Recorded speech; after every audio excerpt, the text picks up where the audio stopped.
Imagine standing beside Jesus as he walks out of the temple in Jerusalem.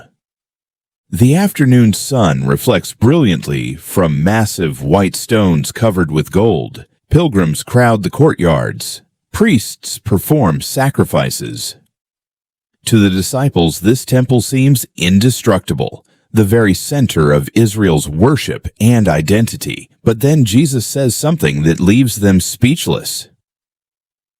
Truly I tell you, not one stone here will be left on another. Everyone will be thrown down.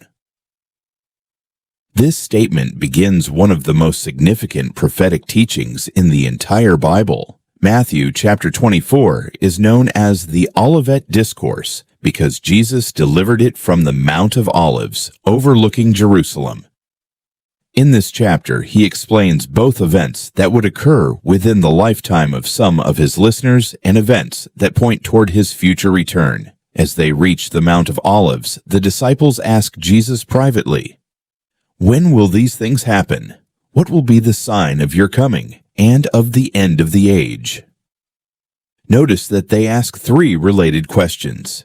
Jesus does not begin by discussing wars or natural disasters. Instead, his first warning is, "See that no one deceives you." According to Jesus, deception, not persecution, is the first great danger facing believers. He continues by describing wars, rumors of wars, famines, earthquakes, and upheaval among nations. Yet Jesus says, "These are the beginning of birth pains." Birth pains increase in both frequency and intensity before a child is born. Jesus then speaks about persecution. His followers will be hated because they bear his name. Yet Jesus gives an extraordinary promise. The one who endures to the end will be saved. Jesus next declares something remarkable. This gospel of the kingdom will be preached in the whole world as a testimony to all nations, and then the end will come. Jesus now introduces one of the chapter's most debated subjects, the abomination of desolation. He refers back to the prophet Daniel.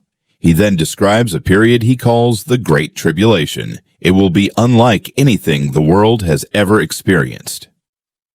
Jesus repeatedly warns believers not to chase sensational claims. If someone says, "The Messiah is in the wilderness," do not go. If someone says, "He is hidden in secret rooms," do not believe them. Because Christ's return will not be hidden.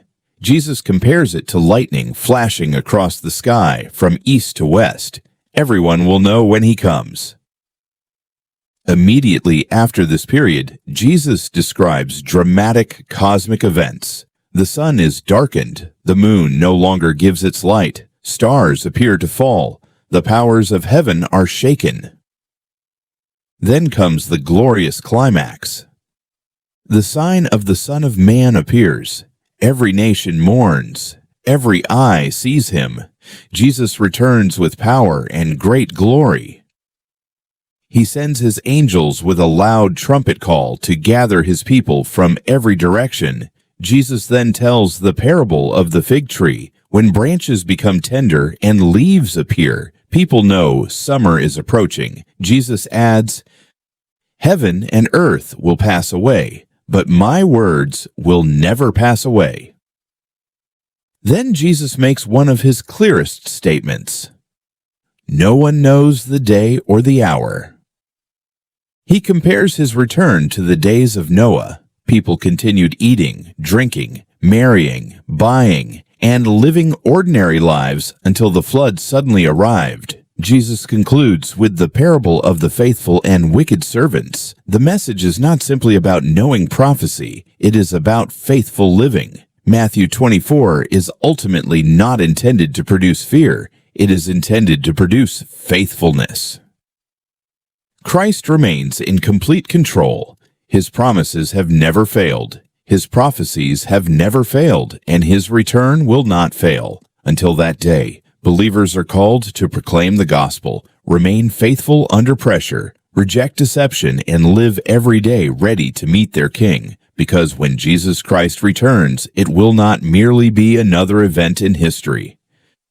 It will be the moment when history reaches its perfect fulfillment.